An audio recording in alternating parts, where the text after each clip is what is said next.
ഒരു simple green ചട്നിയുടെ റെസിപ്പിയാണിത്. സാൻഡ്വിച്ചിലും പിന്നെ samosa ഡിപ്പായിട്ടുമൊക്കെ use ചെയ്യാൻ പറ്റുന്ന ഒരു കിടിലൻ ഗ്രീൻ ചട്നിയാണിത്. വരൂ എങ്ങനെയാണ് ഉണ്ടാക്കുന്നതെന്ന് നോക്കാം. ഇതിനായിട്ട് ഞാനൊരു ബ്ലെൻഡറിലോട്ട് കുറച്ച് മല്ലിയില തണ്ടോടുകൂടി ഇട്ട് കൊടുക്കുകയാണ്.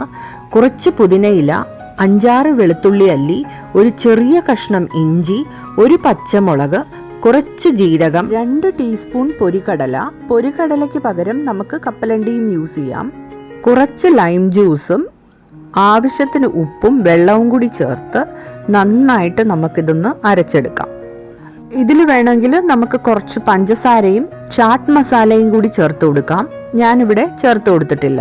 അതുപോലെ തന്നെ വെള്ളം ഒരുപാട് കൂടി പോകാതെ നോക്കണം. നമുക്ക് ബ്രെഡിൽ സ്പ്രെഡ് ചെയ്യാൻ പാടായിരിക്കും. നല്ല അടിപൊളി ഗ്രീൻ ചട്നി റെഡി ആയിട്ടുണ്ട്. ഇത് ബ്രെഡിൽ സ്പ്രെഡ് ചെയ്ത് കൊടുത്ത് ബാക്കി ഫില്ലിങ്സും കൂടി വെച്ച് സെർവ് ചെയ്യാം.